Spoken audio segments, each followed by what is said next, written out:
welcome to the 4Corners podcast. I'm Brad, joined as always by my co-hosts Matt and Shad. Gentlemen, how are you doing this week? Doing good. Having a week. I believe It's already a week. I'm the only one that has not been stricken by plague in the last week. I seem like I'm doing fine because I'm really hopped on Dayquil. But yeah, I had not a fun weekend. I was sick like all weekend long, and I think it could be COVID. I don't know because I don't have like exactly the same COVID symptoms as I've had before because I've had COVID probably that I know of at least twice. Because I haven't had like the fatigue, like the horrible fatigue. First time I had COVID, the fatigue was like real. Second time I had fatigue. I had like one episode of like significant fatigue, but I haven't really had the fatigue, so I don't know. But I know that there was COVID exposure at my youngest child's daycare, so possible. I only had it once, and I slept for like the whole first day, and then I just lost my voice, but it was like a one-day deal for me, and it wasn't really anything. But I got it. I got it in 22, so it was by that point it was well diminished from what it was. I think that was like Omicron. It wasn't this. Okay, so it wasn't this past weekend. It was the weekend before. And it's the first time I've had it that I'm aware of. But I mean, it utterly drained me. I was achy all over. I was draining, which meant that I couldn't use the CPAP I'm supposed to use, so I didn't get good sleep. It was just, and now I'll just be like this evening. It's like, okay, we're doing stuff, getting the kids ready for bed, and I'm just like just trying not to power down, you know. Yeah. Yeah. Do you have? Yeah. So we have a big show this week. So our main event topic of the week is going to be Sid in ECW. That is going to be our main topic of the week. Obviously, he passed away last week, and but we have two minor topics to start us off. So let's go with the more contentious topic. So I don't know how quite to phrase this, but so this would kind of be like, I don't know who is the better worker / who would be higher on your list, and it would be AJ Styles versus Samoa Joe, which I actually think this is a very difficult decision because I guess my take for me, or what I would say is their strengths is, though I would say Joe has had higher highs than AJ Styles, but AJ Styles has had a better consistency throughout his career because Joe's had his valleys, because there were some points where he had injury problems. I would say his weight was a problem, like especially like when he started in NXT and towards like the end of his TNA stuff, like he was just walking in mud. And AJ's really never had like a huge drop off as like a worker. Like I think when he left TNA and went to like New Japan, people remembered he was like how good he was. But I don't think he's ever had those like down periods that Joe's had. So for me, that's kind of difficult. Is like, so do I take the person that's been Mr. Consistency, or do I take the guy that like legit had stretches of elite? Like, I don't feel like it's fair to say that AJ has not had stretches of elite performance, but I am looking at it as a comparison between. It's a difference between the guy that works harder and the guy that works smarter, I think. Because AJ has consistently worked very hard, done very athletic stuff. And I'm not saying that Joe has not worked hard and done athletic stuff, but that has been more AJ's ballywick, while Joe has been able to do more without having to do as much, if that makes sense. Yeah. You know, compare major spots with the Nope walk away and the corner STO and some stuff like that, where those spots are just so great and they don't take a huge toll on you. Whereas, you know, AJ's big spots, his springboard, the phenomenal forearm, and well, he can't do the spiral tap anymore, but you know, stuff like that. takes more to do. And do you have? I mean, Brad, you've picked two of my favorites for the last 20 years. I think though AJ's also smartly adapted his game. Like when he started to lose a step, that's like when he added the calf slicer and things like that. But I would say AJ has been elite at points, but what I'm kind of seeing is like a guy that for like 20 years has been around, like, let's say the 5th best in the world versus the guy that has had bouts of maybe being the 2nd best guy in the world, but has dipped down like out of the top 10 at times. Like that's kind of like how I view them. Like a guy that's kind of just rock solid up there and like the best going. And then the guy that's kind of even like, I would say the last, year or so, Joe has like been like on a hot streak. I would say he has legitimate arguments as being probably like one of the best, possibly the best AEW title reign, and like was a really great champion for them, and I think has a big role in like reviving kind of their fortunes as a company. I think he was specifically with the AEW title. I think he was kind of MJF was hurt, so that was like legit hurt, so that was like the excuse. But it was also like that reign had stopped working, and I think just in general the direction of the company was not working, and I think Tony Khan was aware of that. So they kind of Joe was almost the reset. They got to WWE, and I think, Swerve towards the end of MJF, and Joe was yeah. this like I feel like they put the title on Joe to be like, okay, we are different, and that's how they kind of went with Joe. Yeah, that was largely the criticism. I mean, it's more complicated than that, but the long and short of it, I guess the abbreviated, the Cliff Notes version of it, of the criticism was that yes, like the AEW tried too much to be like WWE Light or WWE version 2. A lot of people felt it was too sports entertainment. It stopped being what it was always designed to be, the alternative. And if people who want sports entertainment, they'll always stick with the WWE. And I think that trying to get those viewers, I could literally talk for an hour, but the WWE, the current WWE audience, just because I see these people like on social media, like on Twitter or whatever, they don't even really know anything about wrestling. No, and or care about wrestling. They just love WWE sports entertainment. Well, and the other thing is like their fan base that you wouldn't encounter on social media. So like what I would say is the bulk of their audience has probably watched, based on like a lot of what their demographics were until recently, have watched probably since the 70s and 80s, and like that's what they do on Monday. They aren't necessarily interested in a different wrestling promotion, because like it's kind of like for them it would be like to one of us like picking up like a Spider-Man comic. Like it's kind of their comfort thing. You know, they've watched it forever. It's, you know, that's their thing. They might know what AEW is, but they don't necessarily care. And you're not going to get those people. And I don't think you should, because I mean, they're not going to stay around because that, you know, WWE is their thing. I don't think there's anything. I mean, that there isn't, but there is a contingent who they honestly don't know anything about other wrestling companies and don't want to know. And I would say specifically wrestling, because they don't care about wrestling. They care about, because I see these people too, where they are like, oh, why are we seeing wrestling? Like, why can't they do more like, you know, promos and like video packages? And it's like,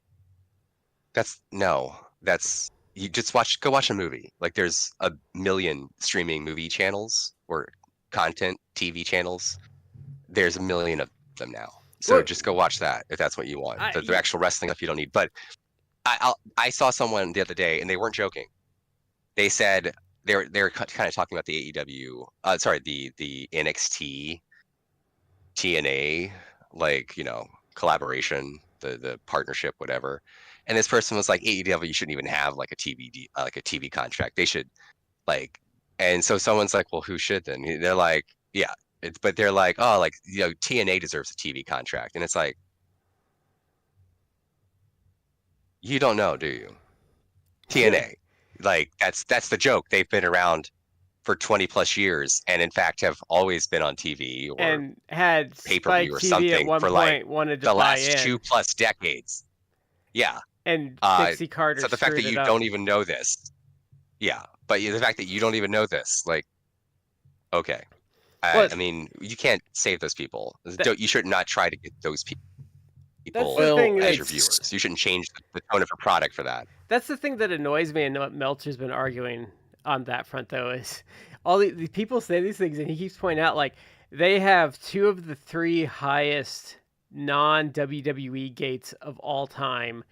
I think All In this year was like the 2nd or 3rd biggest gate ever. Yeah, Oh, yeah. because they straight up made like $10 million at the gate. Like that's just tickets and stuff that they made. And people are like, well, they shouldn't have a TV deal. It's like they are literally one of the biggest drawing promotions week to week ever. Like, and this is this is like a historical ignorance thing, but it's like, yeah, okay, you can go back and talk about Florida or whatever. Yes, and Florida probably like ran is it the Cotton Bowl that's in Florida that they ran? No. The Orange Bowl probably. You know, you can go back and look at like, okay, well, Mid-South running the Superdome and having like 30,000 fans there. Yes, that happened. But like Florida, Mid-South and that stuff, what people don't understand though is you're not drawing like 4,000 fans when you're doing your circuit and you're going to like Gainesville, Florida, or like bumfuck Jackson, Mississippi. Like you're probably running an armory with 800 people there. And that's not even a shot at those promotions. That's just how it worked. You know, and WCW didn't draw. WCW it was a different era. Like go look on Wikipedia at the biggest drawing shows of all time, and like for paid ones, like AEW's already got 2 over WCW. AEW does, like, depending upon the venue they go and have the setup, it's like 2, 3, 4,000 people every week. They'll dip into 6,000 or 7,000 every now and then. Yeah. That's also funny. I saw some idiot being like, well, like was doing that same argument. It might have been the same person, but like, well, TNA, it's like, you realize the biggest drawing TNA show ever was 10,000 with a lot of papering. So it's probably more like 6,000 or 8,000, which AEW has done repeatedly, like in their existence. Yeah. I saw, to speak about the TV deal briefly, I saw somebody, one of the more notable like anti-AEW accounts, they were like, oh, no, so we haven't heard anything about the TV deal, huh? Like implying like it's actually not happening. What? And it's like, you don't know anything, and 2, this is dumb. You're gonna look like such an idiot because Andrew Zarian just, I think today or the last couple days, like just put out something, and he's like, look, I know I have friends in WBD and I have friends in AEW, and the last update is still the update that it's with lawyers, but like he's like, without saying that anything, he doesn't know like specific, but he's like, without saying anything, it's like normally companies, speaking of WBD even more than AEW, like they don't tell me, or they don't tell you, oh, I'm working on these project or these plans in 2025 and 2026 with this other company, if they don't intend for that to be continuing, you know, like they don't plan stuff 2 years out. If it's like, oh yeah, like we're going to be done with this company in like 3-4 months. Well, it's like, be real, folks. Come on.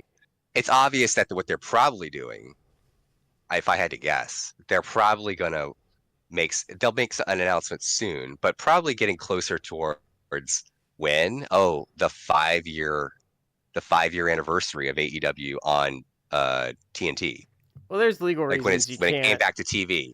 There's legal reasons I'm sure. You can't jump the gun either, too, and all that. And the other thing is, like, they're getting, like, I know people have been doing all this hemming and hawing about the viewership the last 2 weeks, but it's like they were number 1 2 weeks in a row on cable for the demographic. Like that's the reason they're always going to have a home and make a lot of money is because TNT and TBS are not going to draw that demo that high for running like a Family Guy Oh, rerun. someone recently brought this up with Meltzer, where it's like, oh yeah, but Big Bang Theory would do better than them. And he's like, well, actually, I'm glad you. He basically was saying like, I'm glad you said that because they actually Big Bang Theory like reruns actually drew less. So it's like you're saying like, oh, Big Bang Theory would do better than AEW, and it's like, well, actually, what based on what? Like the ratings for Big Bang Theory are lower than AEW, so that kind of blows your argument out the window. Yeah, I mean, the benefit to the Big Bang Theory reruns is they're paid for. They can run them at basically no cost, and they draw a decent enough audience who look at it as kind of a comfort show thing. You know, it's not a huge mental demand to just have it on and kind of half watch it or anything. So, you know, it works for that, but it's not going to be outpacing anything. And I've just gotten to the point where if I see someone who has just a rabidly dumb take on X, formerly known as Twitter, trademarked, I just mute them because it's like I don't need this kind of idiocy going into my. I have to deal with enough idiocy in my day-to-day life. I don't need this kind of stupidity lodging in my brain. I am here it's just for like that. Mute, go away. I am here for the new meme of like the Chad Dave Meltzer versus the Virgin Dave Shear. Dave Shear. Oh god, I laughed at that cartoon so hard. So if you haven't seen it, I can't remember his name. I should have done. So it's pretty much like a very nerdy, and it's pretty accurate. Dave Shear being like, Mr. Meltzer, like, you check out my newsletter, and it's like just buff. It's kind of like a version of like the Corgi meme, but it's like a buff Meltzer with a girl and be like, yeah, you know, work hard and all that stuff, and all of this could be yours or something. And my only complaint was it should have been Medusa, like that he was standing with. Dave Meltzer was standing with some, you know, buxom blonde cartoon. Because you've never seen the interview.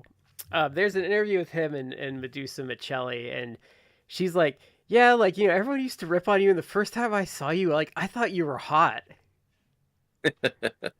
Young Dave Meltzer was good shape, nice looking guy. Oh no, there's some pictures if you can find them of Meltzer. Like he was ripped in his younger years. Like he's not like I don't think he works out as much due to his age now, and I think he's at that age where you're losing muscle mass. But man, there's some pictures of him. He was a big. Because I think he said, didn't he say that was like the one thing he and Vince could talk about was like weightlifting? I think so. Something. Well, I mean, they used to talk a lot. Yeah. I mean, it felt. Back in the day, they talked a lot. I think he said, like, this was a couple years ago. I don't know if they've talked since, but he said, I think the last time he had talked to Vince is of like 5 or 6 years ago. He said, like, yeah, it's like Vince just called me because he thought Lance Storm had died, and he was just calling me to ask if it had happened. Which that's the other thing I want to point out. For all these people that try and deride him and try and say that he lies and stuff, especially with the second topic, the owner of the biggest wrestling company thought someone died, and who did they call? Yeah, they called him. Yeah. So, I want to go back to your original question, Brad. Between the two, who am I going to pick? And, I mean, you're asking me to not split hairs. You're asking me to split the atom for something like this. Because I was a fan of Joe and AJ in like 2002. And between the two, hopefully my wife doesn't hear this. She might stab me. Between the two, just barely edging it out, I'm probably going to have to go with Joe. And it is simply their in-ring games are neck and neck, and what I have to take it to is I have to take into the other parts of their presentation and their style.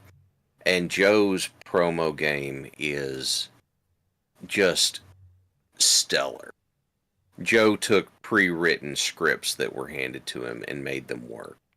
His whole he walked out and bagged on Jeff Hardy during the Jeff Hardy celebration segment or whatever.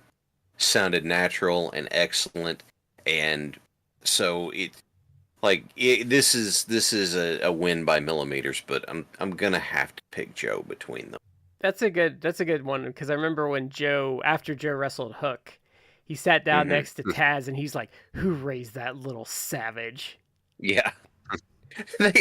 Someone asked him the story in an interview about his walkaway spot, and he apparently at one time he had this idea on a show, and goes,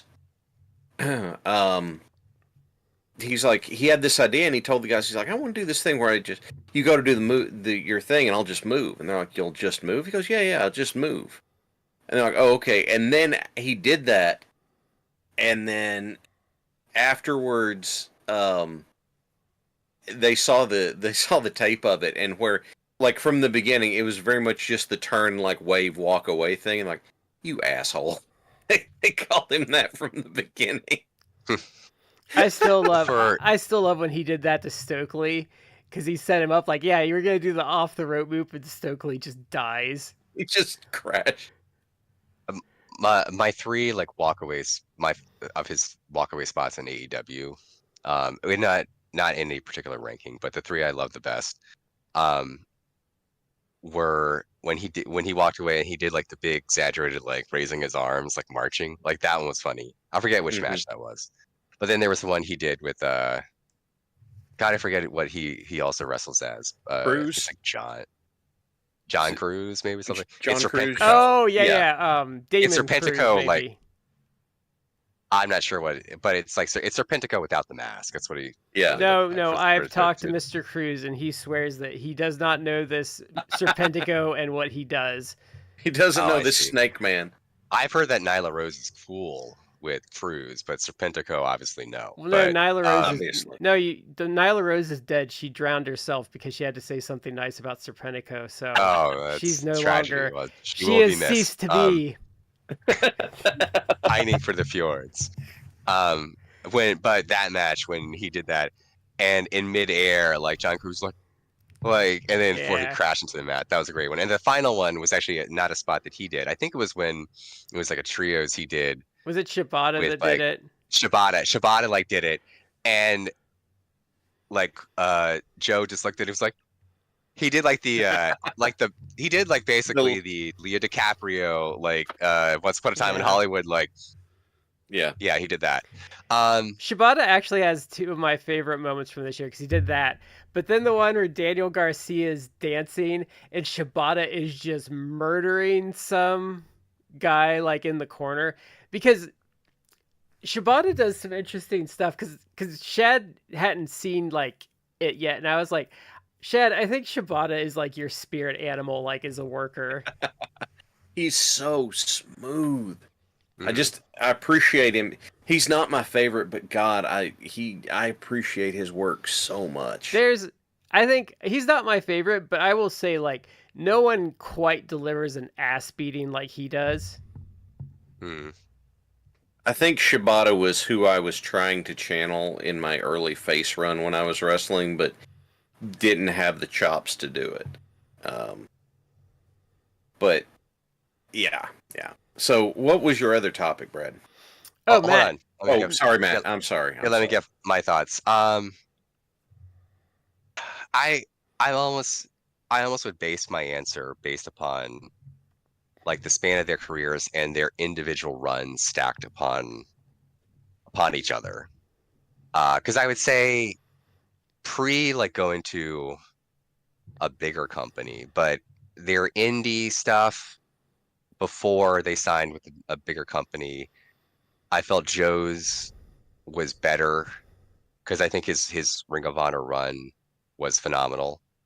I mean, he had that long run with the title, some really great matches. We've reviewed a few of them. We've never reviewed the Samoa Joe Kenta Kobashi match, which we probably should. No, we've only done of his indie stuff. We did the low key match where they like the unsanctioned match, which was pretty good, and then He was in the Necro Cage Butcher. of Death. Yeah, I forgot the Necro Butcher one. Yeah, ooh, that was a good one. And That was a then the brutal one. Cage of Death that we watched. Yeah. Which I there think was something I appreciated that Joe did in that Necro Butcher one. Remember when they did they broke the chair spot, and the way Joe Mhm. dropped him on the chair to like take it out with his shoulder? It was a Yeah. really smart It was a really No, smart, savvy spot. There's something Sid does tonight that I want to remember to point out too. Mhm. yeah. But I felt if we're talking pre other companies, I would put Joe ahead of AJ. But then you look at both of them went to TNA, and it's like who had the better TNA run? And I know they did some good stuff in TNA with Joe, but I actually would probably rank AJ's run in Yeah. TNA better. Joe does have my Um, favorite TNA moment.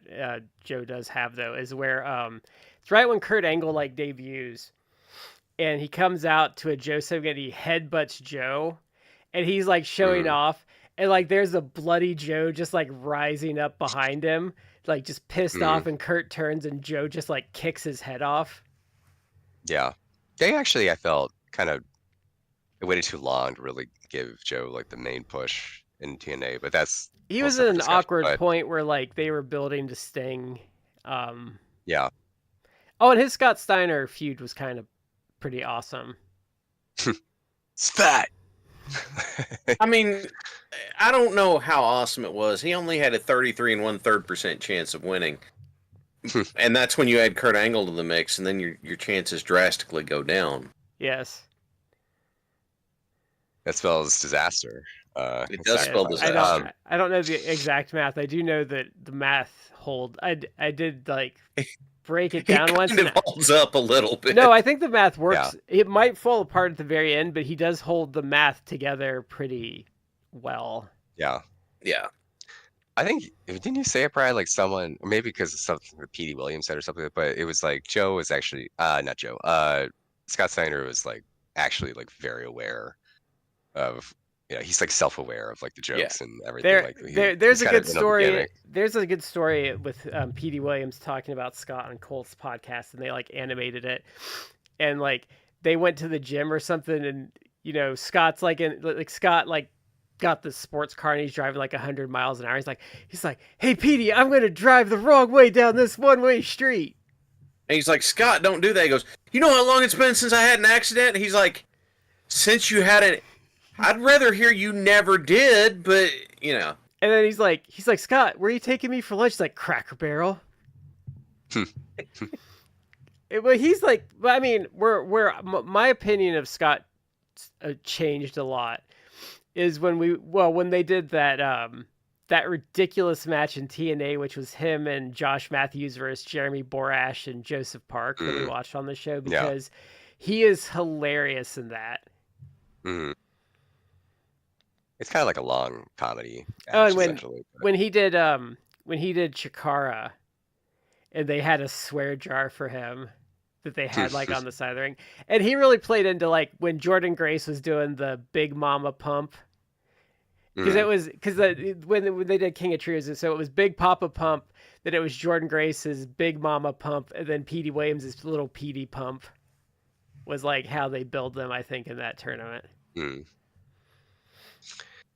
All right, but moving past TNA, I'm gonna leave one out, a company out for the moment, but let's speed up a little bit, and they both go to WWE. Who had the better WWE run? AJ. Well, Joe did some really awesome stuff in NXT, but once it got to the main roster, like overall, in my opinion, disappointing. That's not really his fault. That's how he was booked. But they could have done more. He should have been WWE champion at some point. He couldn't stay healthy either. He couldn't stay healthy, but I still think like they had an opportunity, even if it's like put the title on for a couple months. And they could have, but they didn't. Well, but AJ had his Lesnar feud was pretty awesome. They kind of botched that. It was pretty awesome. But it was brief. It was like have like one pay-per-view match and that's it. But AJ, I felt overall had a longer and better WWE run. He's still there, and I think that AJ, while still a pretty decent worker, has has declined a lot, but he's also like 45, He 46. It's bulked like way up too, and he hasn't adjusted. well, that's the thing. He bulked way up like more than, and he was always a smaller guy. That it's like that your speed and your like athleticism and agility was like your selling point. But I mean that's like your skill set. He wasn't exactly doing like Osprey or Ricochet type stuff, but he was still like, you know, for his era, he was. I feel he was pretty agile. Yeah. So I feel like his more recent stuff since coming back from injury, where he's bulked up and everything, is, and even like a little bit before that, like he's declined. But he's older, and it makes sense that he would. But on the flip side, like Joe, since being in AEW, has been awesome. And I don't know that I don't know that I would say Joe's title reign is one of the best. Like it's ranked only because it's like it was more reasonably short, but it was good. And he did what he needed to do, which was basically reset things and have a credible, believable champion. I'd probably put him as the third best title reign. So the best reign would be Kenny, obviously, and then the first Moxley reign would be second, and then I'd put Joe as third. You know, people are putting. Well, no, say Swerve. Third, well, Swerve's. I need to digest Swerve's a little longer, but I would say Joe and Paige would be pretty interchangeable around there. Yeah. So you have like Joe with better on the Indies, AJ better in TNA, WWE. I say AJ better, but Joe, you know, jumped up too with his AEW run. So at this point, I'd almost say like, well, they're almost kind of even. But I would give the nod to AJ because of his New Japan run. Yeah. Like I actually think that his New Japan run was actually really, really good. And that was still when he was like, you know, kind of to not to use a phrase, but elite level. Not all elite, but obviously like elite in that he's one of the best in the world level. He didn't have as many miles on his body then and that sort of stuff. Yeah. And he was doing it at a time when New Japan was a lot different than it is now. Like now, New Japan is kind of really suffered, as they always kind of were going to. Like, no offense, but I mean, I'm not even like the most like insane New Japan fan where I'm like obsessively watching every show, whatever. Like, I let my New Japan World like account lapse basically because I just don't have the time for all the content. Like, I'm not the sort that I'm going to watch every New Japan Climax. G1 Climax show, obsessively watch everything, but they were always, I feel we're going to run into these issues because it's like you have like an old aging roster. Well, I mean, they had like you don't have like the stars, the younger stars like built they up. had. The thing is though, you can't stay hot forever, and they had, as Matt dies, they had like a solid 7 or 8 year run of like truly being like an excellent promotion. And like I look at it like you can't stay hot forever. Like at some point you're gonna have bad luck with injuries. Like you're gonna get like a bad mix of people. Some prospects aren't gonna turn out, and that's kind of what happened to them. And it's gonna, like, the thing is, like, the WWE is gonna like fall off again because that's just the nature of the business. They'll hit a lull. Cody will come and go, and they won't necessarily have like a current crop of guys, or they won't have like the guy. That's just kind of the nature of the business. I also want to mention, just because as honorable mention, but AJ Styles was in WCW at the very end. That's true. That's true. I didn't count that because it was so at the end. And he really didn't get a chance to do much of anything. Like, he had a couple of Nitro or Thunder matches, which were good. I remember them being good, but yeah. So our second topic is going to be a little quickie one. So that kind of came up this week that WWE was grumbling about the contracts that AEW is signing, which is kind of hilarious because it was a PR thing they were kind of like putting out there, but it kind of backfired on them because people were like, so you don't want a black man to get paid? Oh, I actually think that they put that out there. Yeah, again, I guess you could just describe that this is like a conspiracy theory, but I really do think that it was a PR thing. I think they put out there as like to, friendly accounts to Meltzer and everything like that, where it's like, oh, like, we think that they're overpaying these people, and that hurts the market because, their AEW is just overpaying for people. And I don't, it's like read the room, guys. Generally speaking, do you know that people nowadays, like, they don't have the attitude, it's like, oh yeah, screw the workers. Like, no, like, if the shift that really people like AEW, predominantly AEW, is making is, I know as Brad has said before, but as if the trend, because Tony Khan has a background in real sports, like if the trend is to actually move the pay structure of professional wrestling into almost like a real sports system where I'm spending, but obviously, but like, I'm the promoter. I'm spending like 50% of my company, my budget is on talent because I want top talent and I want them to be happy and I want them to be well paid and compensated so that they perform for me.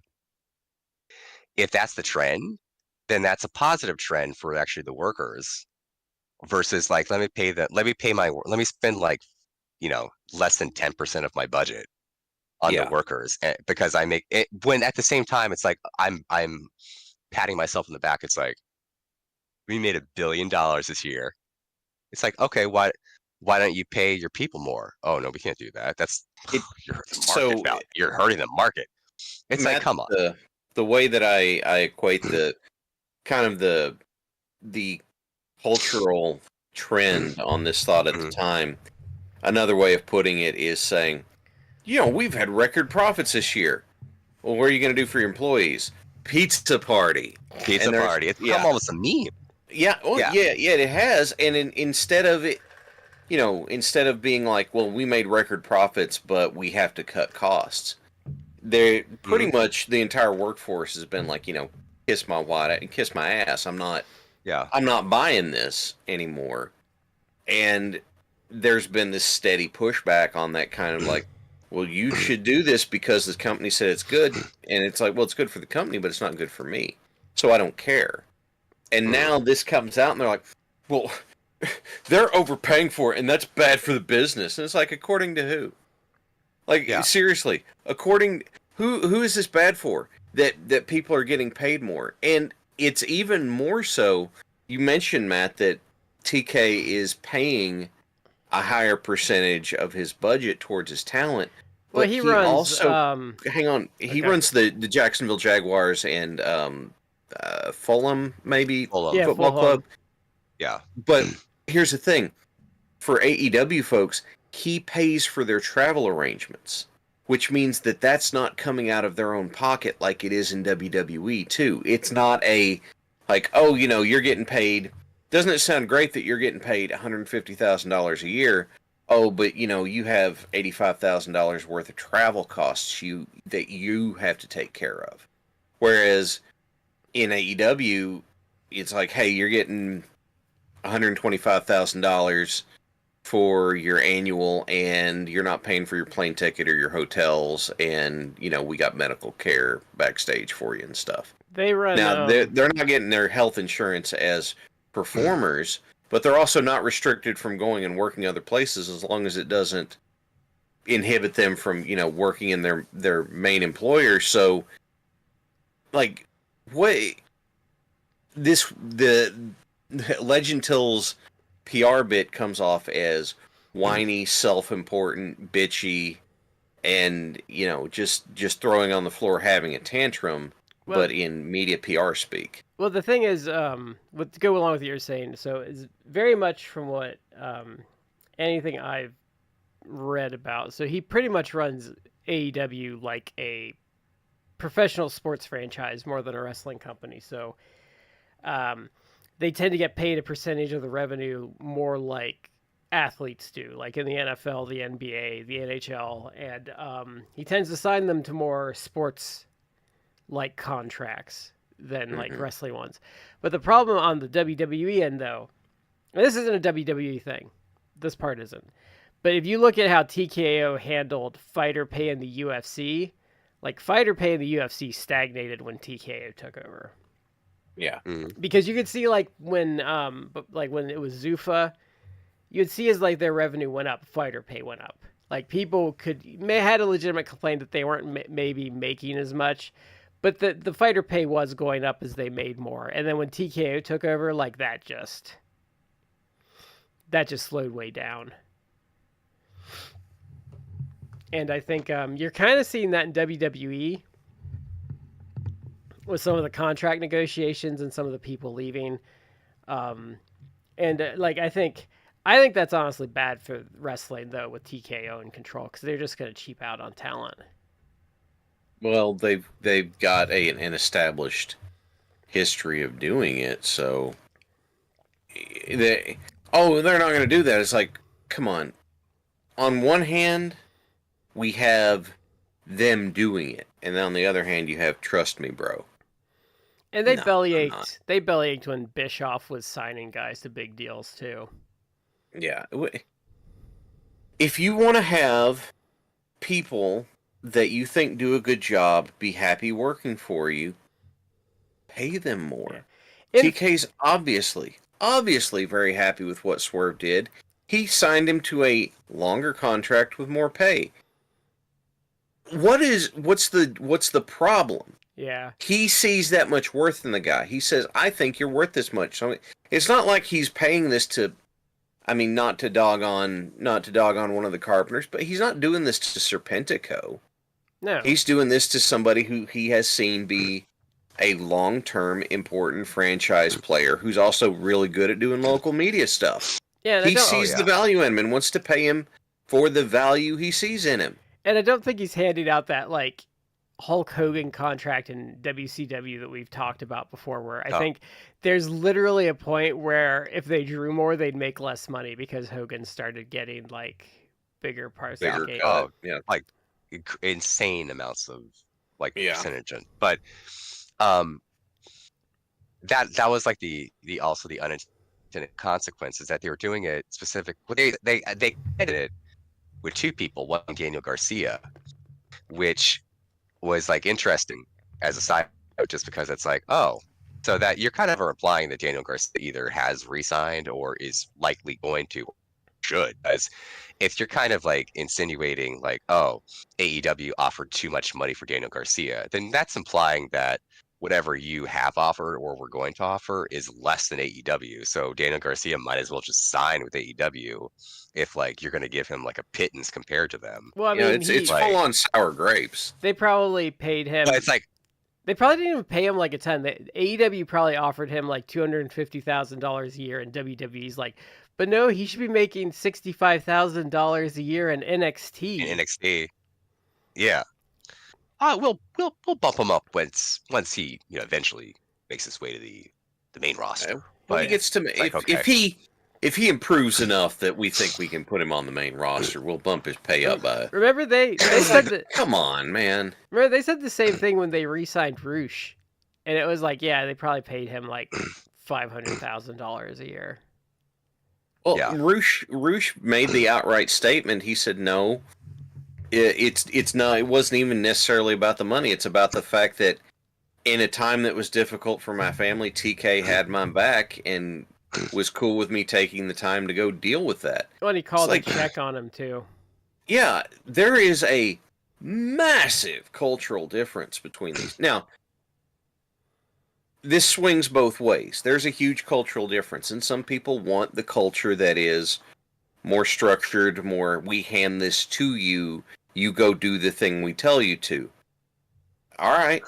If that's what you like, that's what you like. Fine. Go work there. Well, I think to pitch a fit because people don't want to go work for you makes you sound like a petulant little bitch. And I think there's legitimate like reasons to go to WWE for certain people. Like I think it is a better fit for certain people. Like if I was Wardlow, I'd probably consider going to WWE because AEW hasn't necessarily booked you great. I think you would have a better you're more their type of talent. Yeah. Like so, you would Wardlow, fit their ring style better, I think. yeah, Wardlow, I don't think in terms of him as a worker really fits still in the AEW system. I've said this before. I don't know if I said it in the show, but I've said it, I think, on social media. But it's kind of unfortunate for Wardlow. I mean, because he was an AEW original, but like essentially, and I guess you hate to say this also because like this is someone who was in WWE, but I think he's massively improved since leaving WWE. In fact, he probably like that's why he improved because he left WWE. But you have effectively an infinitely better version of Wardlow, or what Wardlow should be, in Big Bill. Like he's infinitely better. He's a better talker. He's better worker. He's better as like a big man, as if he wants to be a monster heel. Well, He's I a think bigger has big more man. charisma. Well, I think Like why he's Big better Bill, like across the board. I actually think why Big Bill is better is because he has a lower ceiling than Wardlow, and like because I think Wardlow's a little more flexible, more athletic talent, and is a little better in the ring. But that hurts him in a way because then you kind of want to do more with him. Whereas Big Bill has a ceiling, and his limitations help you put him where he's going to succeed. It seems to me, and maybe I haven't seen enough, but it seems to me that Wardlow's ring style falls apart when he's not just squashing people. Like the whole thing where he's the heel and he's wrecking somebody, cool. And then he wrecks MJF, cool. And then they run the angle with Wardlow versus Mark Sterling and like the 30 security guards thing, cool. You know, what is that? This dude's out there wrecking house. But then whenever you put him into a match that needs to go longer and be competitive, it's like his aura just fades out. And I think WWE is going to be a better fit for how he works. I don't know if he's going there or not. He may have like gotten his bag and then been like, you know what, I'm good. I can go do something. I don't know. Well, he's got a knee injury right now, so I think is that okay? Yeah, so but it could just be that he's if he were to go to WWE, it might be that it's just a better fit for him. And it strikes me that Wardlow is a guy who is probably better off having more explicit, direct instruction on what to do. Yeah, I think so. And there are some people that would thrive on that freedom and creativity to be able to come up with ideas, feel enough freedom to take them to the boss, go, this is my idea, this is what I'd like to do with it. Or the boss comes to you with, like, this is what we want to do with you, and you can have input and suggestions and changes and stuff. Well, or someone's like, here, this is what you're doing tonight. I would rather do the former myself, but I get it. There's room for both, and they're very different, and people are going to want that. I think AEW is like a much more competitive environment because, like, WWE, I think you have to, like, I think they've talked about that. I don't know how it is now, but, you know, back in the day, you had to be able to advocate for yourself to Vince, and I think you still have to probably do that now. But, like, I think they'll have something for you to do, whereas in AEW, you really have to have a vision for yourself or you're not going to work in AEW. And I think like you got to get in there. And I think you can see that like with like a guy like Miro.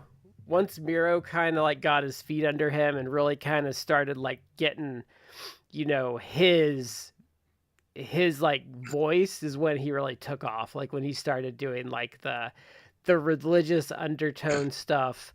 I think the Redeemer gimmick. Yeah. Like I think that's why someone like Eddie Kingston works so well in AEW. It would probably get thrown off of TV in 5 seconds in WWE. Yeah. But yeah, I think that's true largely. So let's hit our main topic of the night. So in 1999, for about 4 months, Sid Eudy worked in ECW. Can I finish like one thought about the topic that I wanted to bring up, and I didn't. didn't finish it, but it did kind of this whole thing did kind of backfire because obviously the main person they were talking about was Swerve getting contract and an African American man, and this caused a massive backlash, and I don't think the WWE was prepared for it.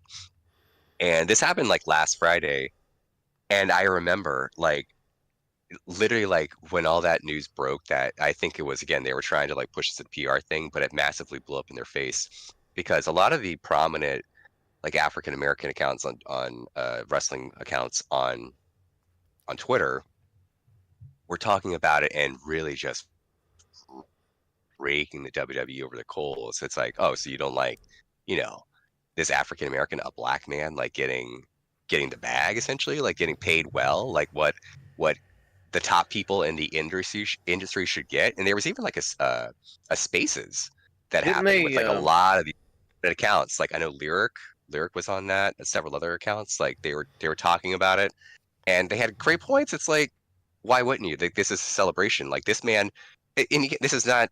He didn't do it for no reason. Like this man put in the hard work for a couple of years, and even says like, this is what I did. I basically made myself indispensable to Tony Khan. Like I would do everything he asked me to do. I would volunteer. Like I would do media. Like he built himself up to have that trust with Tony Khan, and eventually it paid off for him. And he, in doing that, he also, especially with this title ring, I think really showed like he is potentially, and this is what Tony Khan is banking on, if he's giving him it's like a 4 or 5 year contract. This is what he's banking on. But he could be a franchise player, and it does make sense because he's a good worker, he's a good talker, he has charisma, and the other key factor, besides just the presentation, the aura of being a star, that I think really does well. It's like, and this is like thinking back to I guess you could say like other promotions, but definitely in like the WWE, who was like their main star, their aces, like they were good with the media. They could put them out there and like, back in the day, Regis and Kathy Lee, or like Good Morning America or something. That's what Punk and his like wanting to be John Cena thing, I think, where he's delusional, is like, you're too selfish to do all the PR stuff that like John Cena like excelled at, like all the Make-A-Wish stuff, like all that stuff, But there were a couple of things I wanted to add. Like I laughed at the so there's a couple of things I laughed at. I don't remember who the idiot was claiming that like this didn't happen, and then Swerve replies like, "Do you want to see the texts?" And oh then yeah, promptly, like, it was that it idiot. Was Raj. I think it was Raj. Raj. Raj, Yeah, that idiot. Is that Raj Gary, from? Is that Raj from that's had like a 30-year career just like reposting Observer stuff? I think so. I don't know, but he's one of the biggest like WWE fanboy accounts, which I'm sure like he actually gets paid in some by the WWE in some fashion. And then I think other Brad posted it in our Discord, but it was like how Triple H books his pay-per-views, and it's like that Simpsons meme where Homer is opening the Neapolitan ice cream and all the chocolate's gone. Oh yeah. Oh, people were ragging on Triple H. Just Triple H, like, being a racist memes. Which it's like, again, you may think, oh, it's unfair, but it's like there have been black talent from the WWE who've left recently, like MVP, who flat out say like he doesn't like Triple H doesn't like black people, which is like, okay, maybe he has a bone to pick. It's not true. But even Lashley, who just left, like he didn't flat out say that, but he used very what we like to say, diplomatic language, where he's like, I didn't really have a relationship with Triple H. And it's like, you got to read between the lines. What are you saying without saying? Well, I mean, you got to look at how most of the minority talent was being booked with Vince, and how Triple H is slowly like,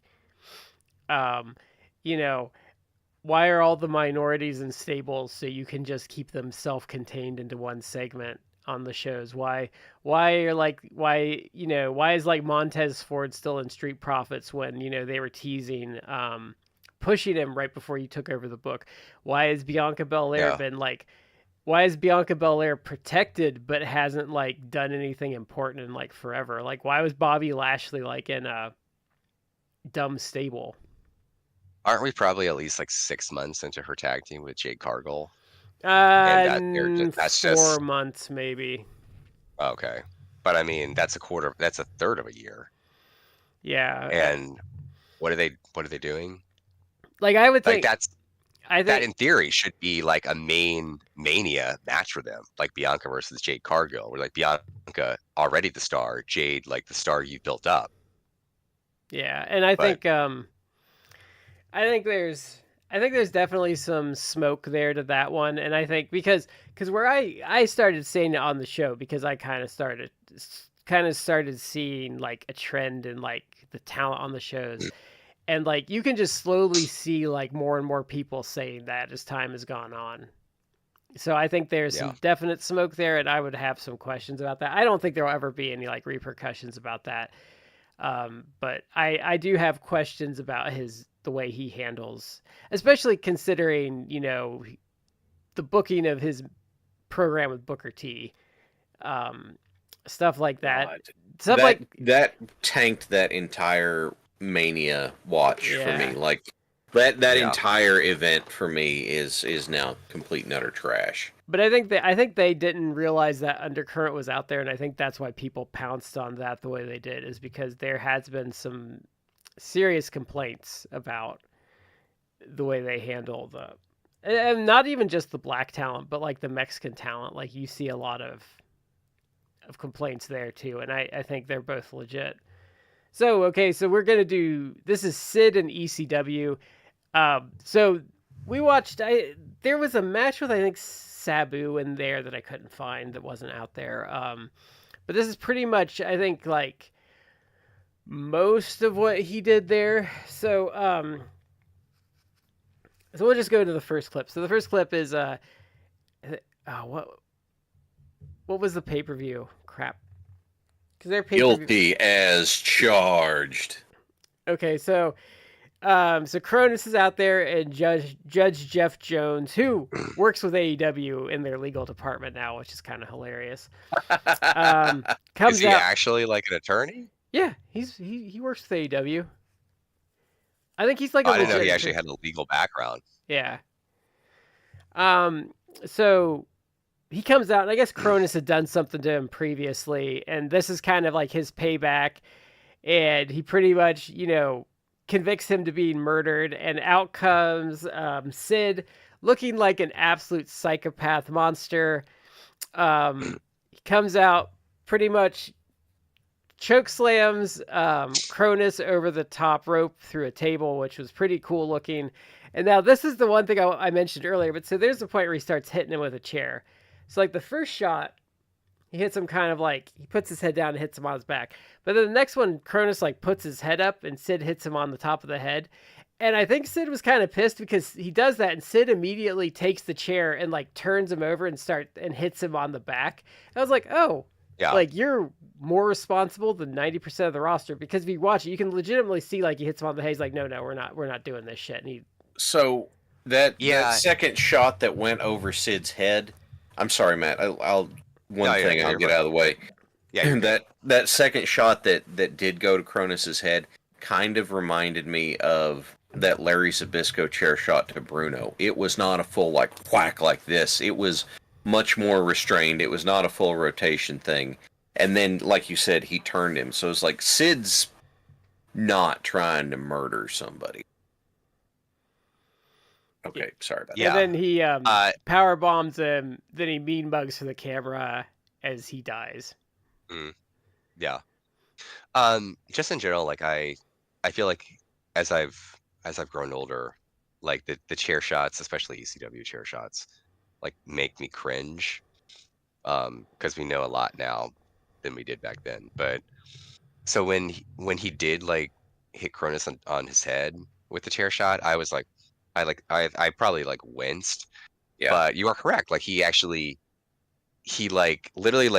took the chair and like almost like shoot him. If I were to take it, like it's a weird analogy, but it's like if you're at the barber shop and the barber like will be like move your head, where it's like I need to move your head so I can cut this part. Like he did that, but like with the chair, it's like positioning you down, and then like hit him right and like basically like between the shoulder blades, where it was a lot safer. Now, generally now, if someone gets a chair shot and it's like, oh, I'm gonna hit you like the flat of the back, it's like I'm like, oh, okay, like because that's obviously safer than I'm gonna brain you on the top of your head. I mean, I haven't seen it in a long time, but like The Rock, Mankind, Oh yeah, that shot was back in the day. Like I don't know that I could watch that again without really cringing. Or some of like the Masato Tanaka, like Balls Mahoney, Dude, or stuff the like that. the like that. Masato Tanaka Mike Awesome matches made me cringe back then.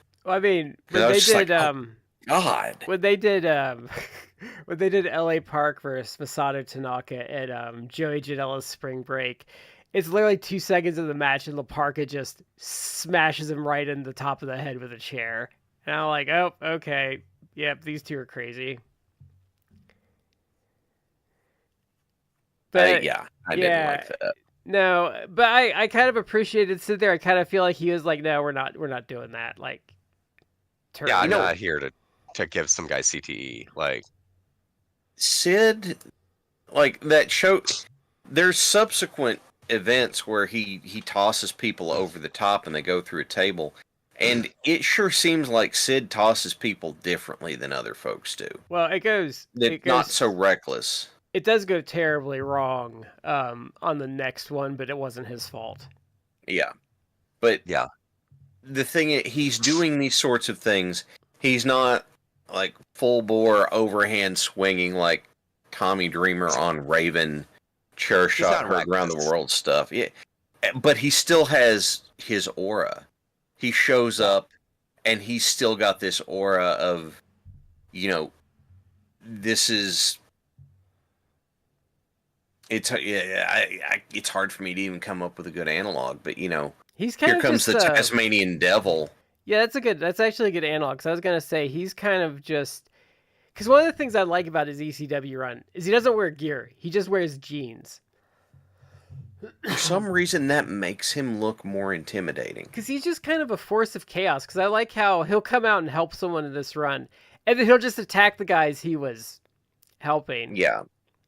I think it's a better version of what they did with 911 in ECW. It's a better talent doing it. Well, it's just all around better, and it's 911 was terrible.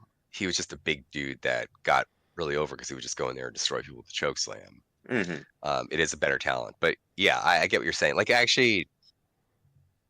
I mean, Paul Heyman, I think, is legit like a brilliant like wrestling mind, but he has a lot of things that he has faults at. But one of the things he actually was, at least in this era in ECW, was good at is actually like booking kind of like a monster, like 911. Like he got 911 over. Like this was Sid's run. I feel overall was like well booked in how he was presented. I think him, guys like Rhino was probably booked well in ECW. I think Rhino had less aura when he went to something like WWE because it's like, oh, this guy's actually like 5'8". Actually, I thought he held it. He's just wide. I thought he held it together pretty well in WWE until he got hurt. Yeah, he did. It wasn't the same aura, but I thought he did pretty well. And he reinvented himself really well with Heath Slater. Like I liked. He's still working. I mean, yeah, but like when they were 40s. doing the thing and Heath Slater was talking and they're like doing like the camera and Rhino's like doing the cheese whiz and putting frowny faces on the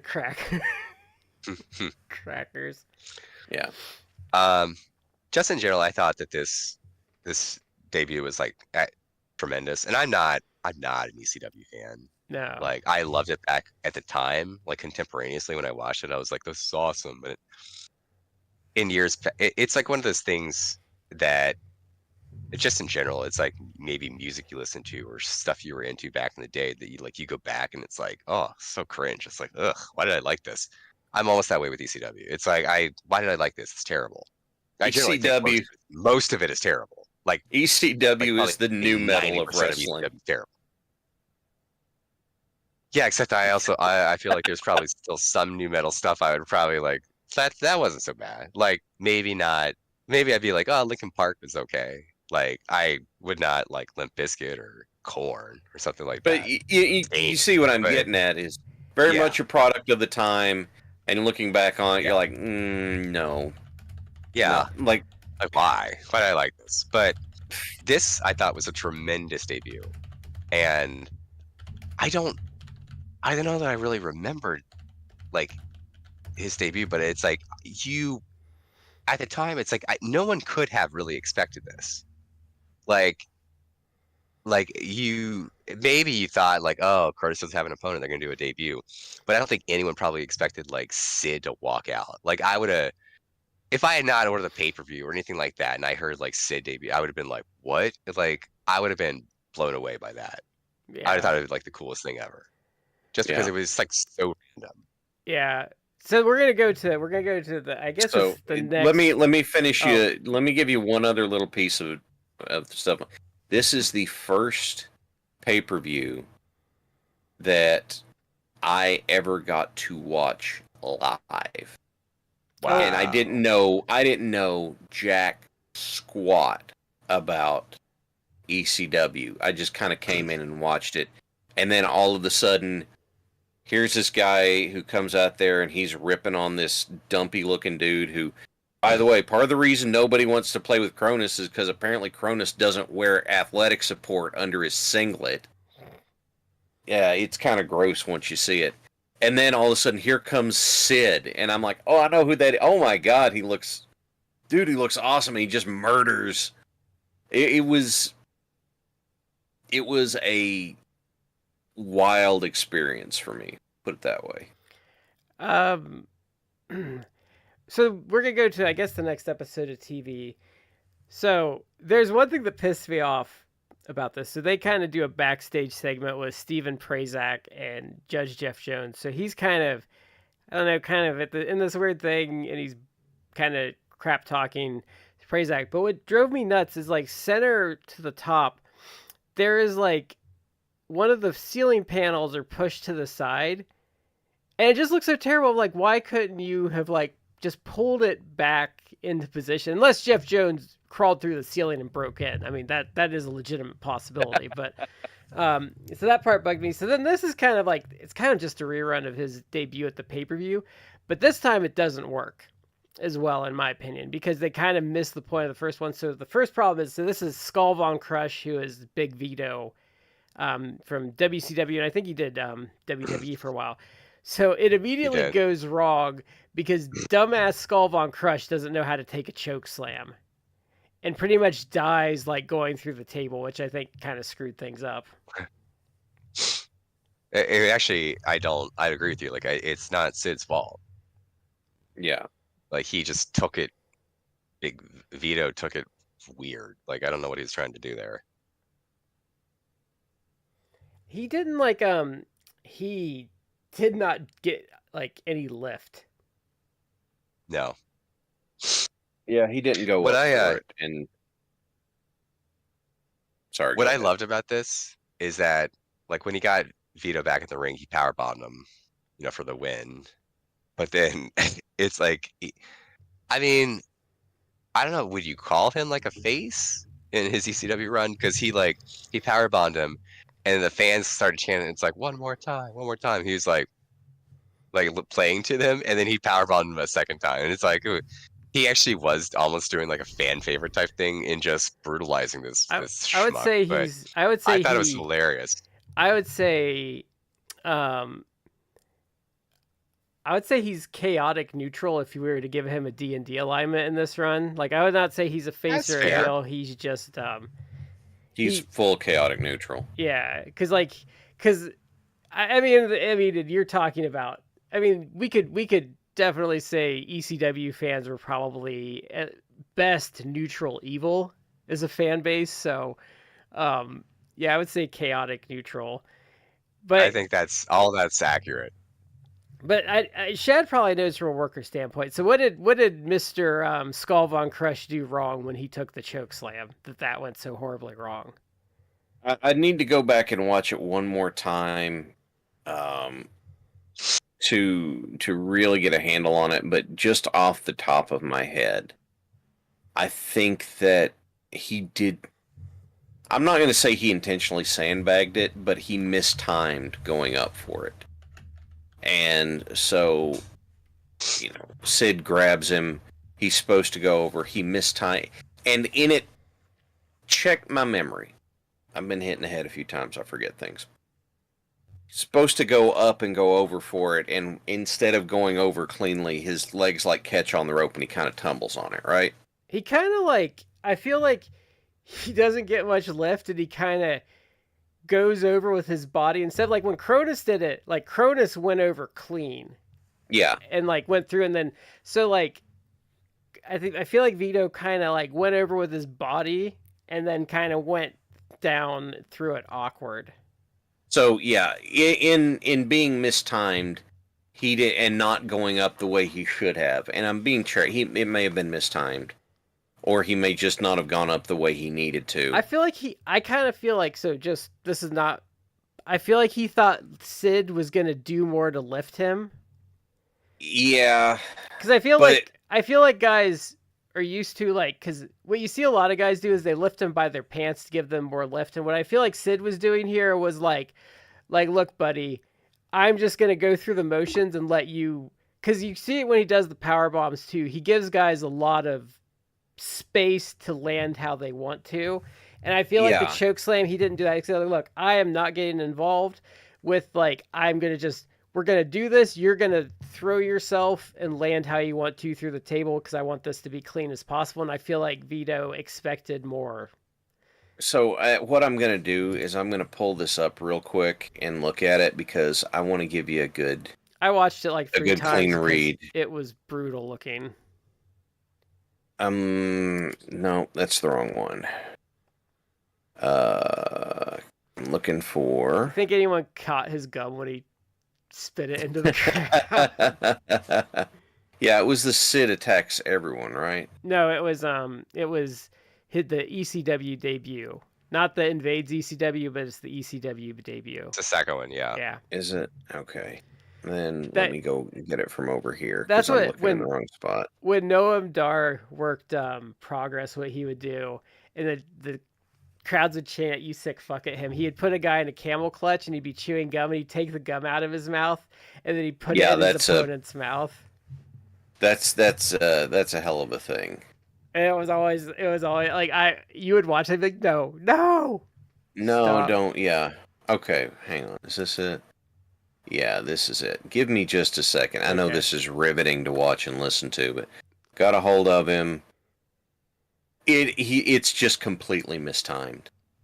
That's from watching this, just looking at it. Sid's got a hold of him, points up, and when Sid goes up, because Sid puts his hand on Vito's back to kind of guide him, take him up a little bit, and it's just mistimed.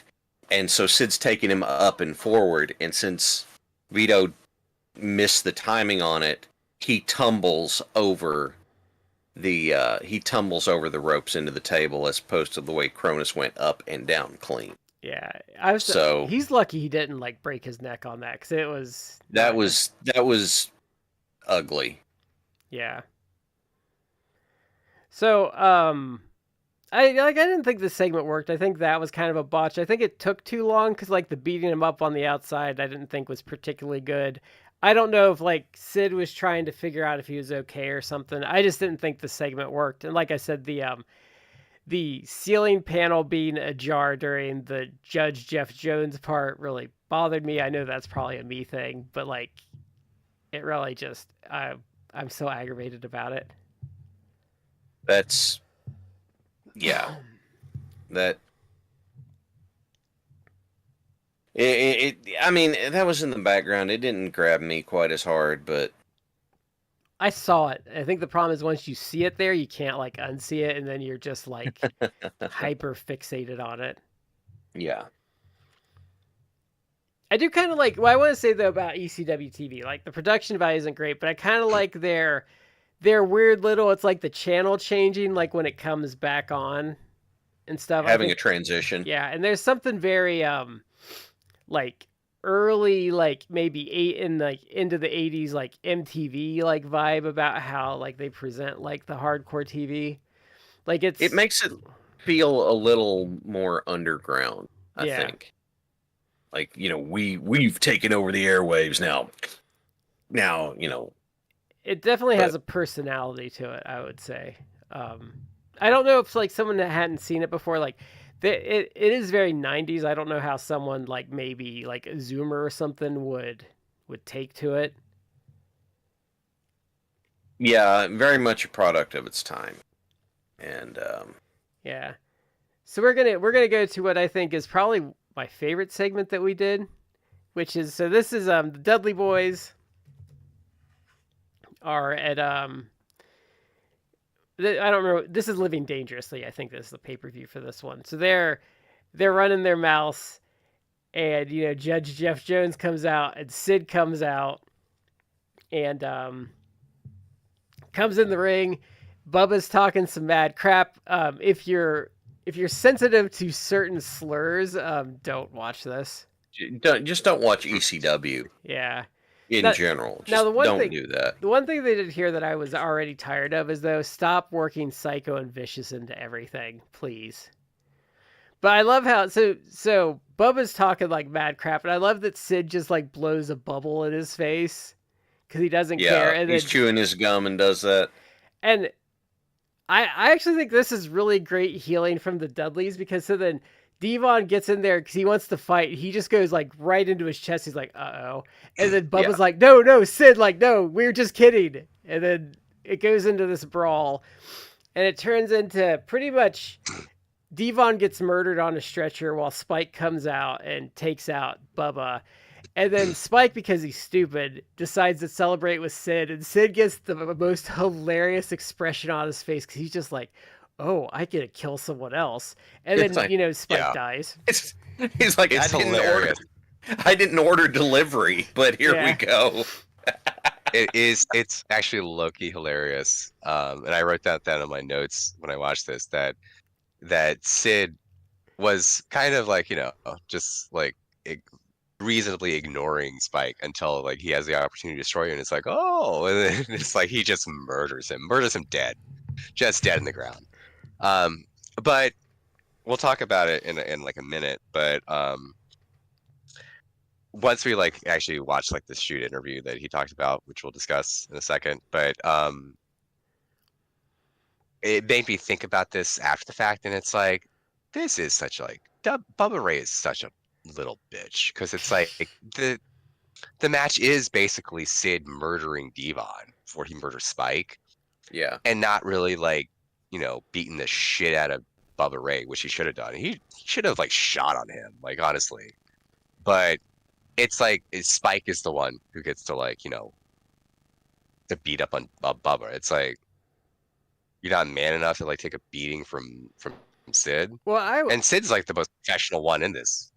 Well, I think really probably I think for his brief time in ECW, is probably the most professional guy in ECW at the time. You know, I'd probably give Devon some. Yeah, I was gonna say I thought Devon. I came out of thinking Devon was pretty underappreciated. I thought, but I see now. I will say, I'm not gonna judge Bubba because there might be like, depending on how the Spike stuff played out, there might be like that might have been like the primary like person Spike had it out for. Generally, it was is that Spike wanted to take Bubba down a peg. But I also, when Spike was just hammering away at Bubba, I have to admit, the way he's in the ropes is like swing back, swing up, swing back, swing up, like he's one of those inflatable punching bags. I got a laugh out of that. And then back and forth, and then he's hanging there, and Spike does that flying leg drop to the guy draped across the ropes. Yeah. And one of the best examples of that I can remember, like, one of the best examples of it I can remember. So I like the the way he did the double choke slam, I thought that was really cool. Like the way they both Mhm. took it. But no, I came out of that, I was like, oh man, like Devon really doesn't get enough love for like his contributions to everything. And I did like on the Bubba front, I did like how immediately, like when things are gonna go bad, like he starts begging off. Mm-hmm. So, I think it's. I think I've heard it from interviews with Mark Henry and Maven. I think it's just those two, but talking about how Devon was really a good mentor for them and someone for him to talk to and get advice and feedback from. And then if you for 15 years the stories were, if you talk about the Dudleys, it's like, oh, Devon's great. Devon's easy to get along with, easy to talk to. Bubba's a prick. Yeah. I laugh. That's why I put the Sid you in there, because like, what'd you think of the Dudley boys? Like, oh, like Devon was a nice guy, and I thought Bubba was a bit of a prima Oh, yeah. donna. Yeah. Which pretty damn funny. Yeah. Which we'll get to it, but I was really kind of intrigued by like the Sid interview. Like I think I might want to look at more stuff, because he's kind of I don't know. He was very mindful, like when he was talking about stuff, like the way because some guys, like, he's very businesslike about it in his approach to things. His speaking voice, like his promo voice, is so big and bombastic that it was interesting to me to hear his drawl come out in just his interview voice. Yeah. I didn't expect that. And watching these reminds me of one of the things I do love about Sid. And it's one thing I've always loved about Sid is like when he comes out and he's so hyped up, it doesn't matter if he's a bad guy or a good guy. Like he cannot, like literally, if you offer a fist to him as a fan, like he cannot resist like fist bumping you if he sees it. And we're not talking about like, he doesn't do like little like half taps. I'm pretty sure some people got some knuckles busted on some of those. Oh yeah. Yeah. It wasn't just like. It wasn't like a light touch. It was like I probably ow like Yeah. Yeah. But like bloody knuckles. some of those, like he comes out and he's just like just intense. Oh, he's in the zone. I think that Sid has always appreciated being appreciated. And so here he is in this place where he's getting he's getting cheered. And he didn't get that a whole lot, he played a heel a lot of times. He did get cheered in Madison Square Garden in '96 for killing Jose Lothario. But I did love, like, and Matt said, like, the look on his face when he realized he got to murder Spike was just priceless. Yeah. So I guess we'll go to the one, I think this one's like Sid destroys everyone. So pretty much he comes out, kills Skull Von Crush again. I don't know who the other guy was, or remember. Did they say who it was? Nova. No, Nova was. Who was Skull? It was Nova, Chris Chetty, Skull Von Crush. And I don't remember who the other guy was. Oh, cannot put my name on it. Let me pull it up. Yeah. Let's see.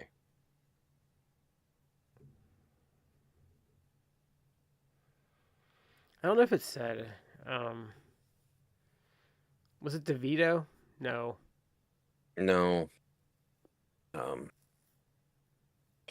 God, I don't know if I didn't catch it when they said it or if I can't remember I don't it. know if they said it. Skull Von Crush. Yeah, definitely Nova. Chris Chetty, because I know they said his name, and you can. Chetty. I could feel myself losing consciousness when I saw him in the ring, so I knew it was Chris Chetty.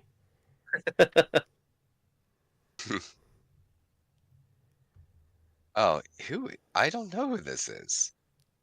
I can't listen to it because we're doing the show, but Yeah. It was a bald guy. That's all I know.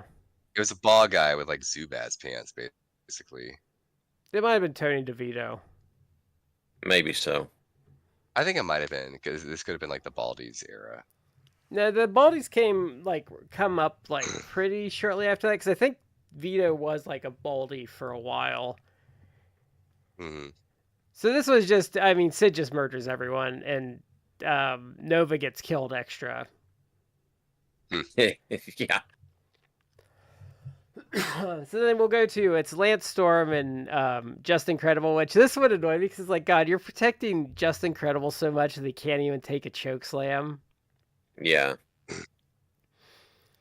Lance Storm, this is like a small clip. They had a match, and I think it ends in a no contest. This is like one of the pay-per-views, and then there's one where he kills Steve Carino. It's like the same thing. There's supposedly a Sabu match, because if you listen to the interview, he says, which is really weird. So he says, so Sid talks about this run, and he says like he thought they were gonna want to pay it off with Sabu putting him through a table. Which, watching all this stuff, I'm like, oh, that makes sense. Like that does seem like what they were building up to. And then he said they were too afraid to ask him to do the table spot, which I thought was interesting. And I did think about what he said, because he says like pretty much like, I would have done the table spot. Like if you look at my main events, like very few people were more willing to do jobs than I was. And I was thinking about like, wow, Sid's actually not lying when I think about it. Sid didn't have stuff end in draws hardly ever, did he? Yeah. But it made sense. Like I do, like because he said that, I'm like, yeah, like I think like someone putting him through a table probably was like the payoff to that. But he pretty much, so his big problem with this was Heyman kept advertising him for stuff that he didn't know about. So then he pretty much, because he talks about him and Tommy Rogers went, and I think Tommy Rogers threatened to beat Paul Heyman up because he wasn't owed money. And I think Sid was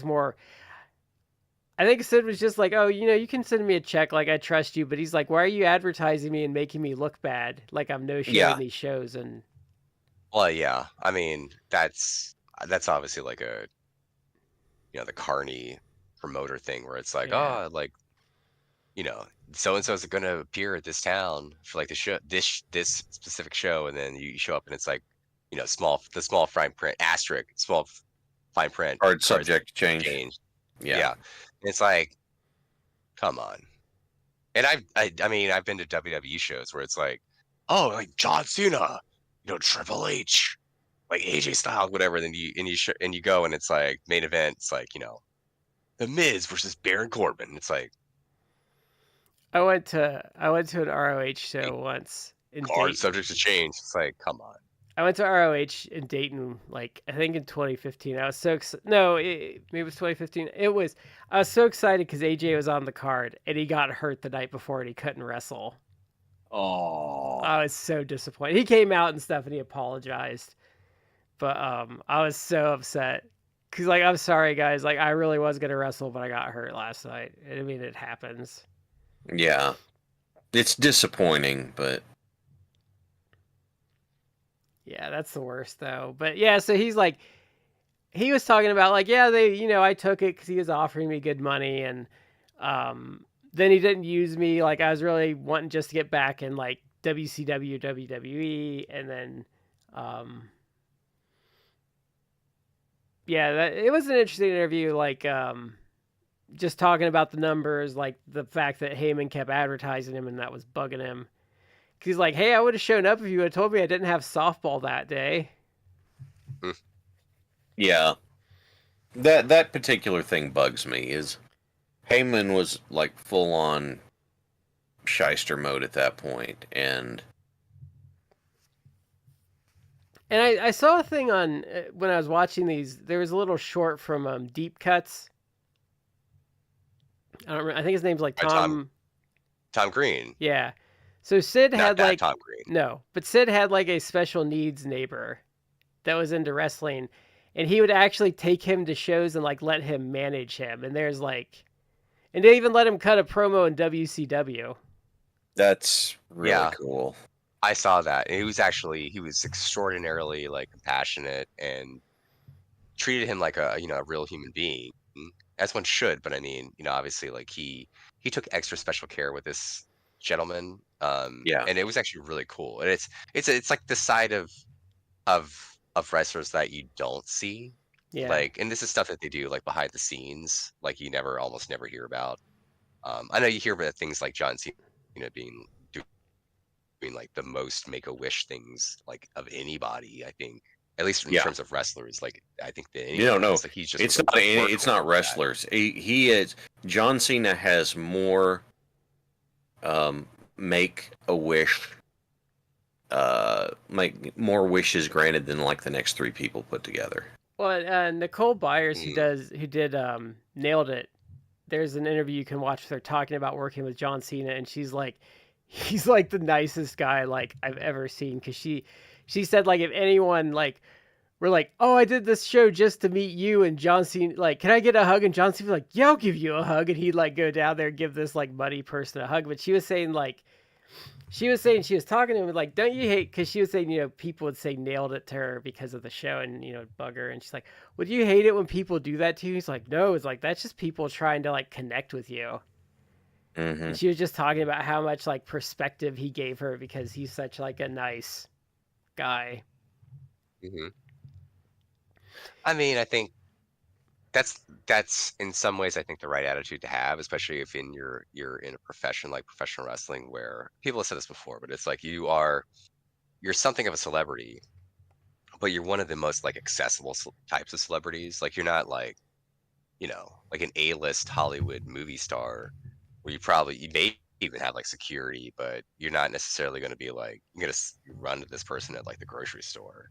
But you could run into like a pro wrestler at the grocery store, maybe, like, depending upon where they live. But some people sometimes abuse that. Like there's like been pictures and videos that have been posted recently where it's like, you know, here's 50 guys lined up at the airport, the wrestlers to get off so they can sign stuff, and it's like, well, I remember look, you can be like nice, you can be like John Cena level of nice, you could be appreciate fans, but if I was like a famous wrestler and that was the start, I'm coming off the plane for something like that, like I'm sorry, like I'd be like, out of principle, I'd be like, no, I'm not doing it. Like, and that's not because and some people go, you don't care about the fans. It's like, I care about the fans. I don't care about the people that are literally lining up like 50 people deep to try and get an autograph to get autographs to resell. You know what's funny? Because that's what they're doing, is they're getting resell stuff. You know what's funny? I was watching an interview once with Nikolai Volkov, and he said he hated traveling with Iron Sheik because they'd almost miss their flights, because he'd want to go and like Iron Sheik would be like, fuck you, I'm signing their autographs, and like Sheik would almost make them late because he wouldn't say no to like anyone. But I remember Seth Rollins went on that rant on social media that one time. Remember after like it came out about like all those women that were like stalking John Moxley. And he had a whole rant about that. Yeah, it's God. I felt bad for Mox and for Renee, because whenever word got out that they were together and they'd gotten married and stuff, there was this weird, from what I could tell, this weird culture that built up around being obsessed with Moxley, and then people having like death threats for Renee or coming up with these crazy conspiracy theories. And it's like, or maybe, just maybe, he's a dude who is not who you see on TV, like mentally ill seeming kind of behavior about being obsessed with him. I'm like, no, let's not. Yeah. No. I think the cool. I'm sorry that. Oh, I was gonna say, there's a cool story I heard once. It was one of the THQ like developers, and they were doing an event with some of the WCW wrestlers, and he said he got mixed up, and he gets in this limo, and he's like, he starts getting like Hulk Hogan saying, it's like, oh, he's like, I'm in the wrong limo, and Hogan's like, no, brother, come on, get in. And so he rode with Hogan, and Hogan was like talking to him and stuff. He said it was really cool, but that was always one of my favorite ones I heard. Yeah. I guess, Shad, what I was going to say is like, yeah, like, I'm sorry that reality doesn't fit your headcanon, but, you know, these are actually characters. Like, I know you Yeah. don't think that they are, like, and maybe some of the real person is inserted into the character to make it, more believable or more realistic or whatever, but, like, these are not it's not reality necessarily. Yeah. So, Funny, I mean, you'll have a relationship with these people. funny Like, enough, when he still don't have a worked, parasocial. funny enough when he still worked, Kamala would not sign autographs when he was still working, but he didn't refuse. He would just in character like act like he didn't understand what they were asking him, which I thought was so funny. I had kind of something like this happen when I was doing my last gimmick with the Crazy Hell Preacher. I felt comfortable enough in my theology to be like, I know exactly what I'm saying is wrong, and I know exactly why it's wrong. So I was doing this show, and then after the show, one of these guys who had always been a fan of mine beforehand, he meets me outside, and I'm like, "Oh, hey, man, how you doing?" He goes, he leans up to me. It's this older guy. He goes, "You don't really believe that shit you're saying, do you?" And I went, "Dude, it's a wrestling show." Hmm. Well, why? No. And he was just like, "Oh, oh, okay." And I was like, "Yeah, what? Why? No." Do Like, you believe, like, yeah, and he was, and then he was his grandson or something was there. And he's like, he isn't even sure what he believes. And this is what threw him the most is because he said to his he doesn't even know what he believes. And I went, good, because that means that you are going to learn and figure that out for yourself, and that is going to mean more than what somebody just tells you. And this old dude was just absolutely thrown by the fact that A, I didn't believe the hateful BS that I was spewing in the ring to get heat, and two, to come back with that. And I was just like, what do you expect, man? Like, honest to God, do you think that I wander around yelling at people about the black chains of sin and corruption wrapped around your heart? And that's like, who talks like that? Yeah, that's weird. I agree with you guys on the like at the airport and stuff. Like I get like snubbing that. I don't like some of them that are like CM Punk that seems to like take pride in treating fans like dirt though. Yeah, that Because I don't know who said it. I don't know who said it once. It was a wrestler, I think.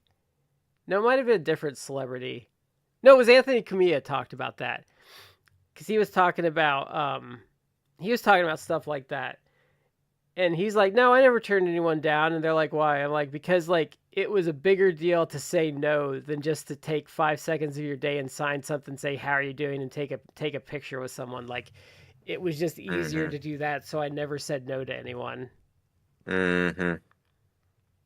I mean, there is a difference between signing an autograph for somebody and um, the reselling hounds that show up. Yeah.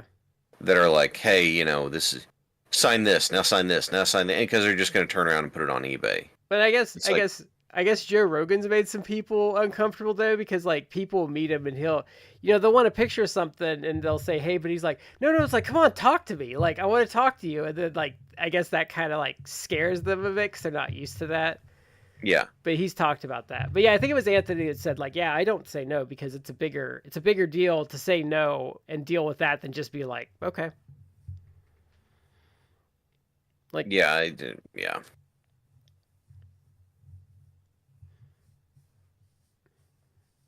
So that was Sid in ECW. I thought it was interesting. Yeah, it's fun, and I think that it's my favorite era of Sid's career. Yeah, I will say I did like, so he didn't come out to music, but I was thinking about his music in general, and I tended to like his WCW theme better than his WWE theme. I don't honestly remember his WCW thing. I'd have to look it up. I know I like and I know that it was the stage name of the lead singer of the Sex Pistols, but I like the name Sid Vicious much more than I like Psycho Sid. Yeah, Psycho Sid Yeah. was a little too. I think if they'd like done like Psycho Sid Eudy or something, I would have liked it better.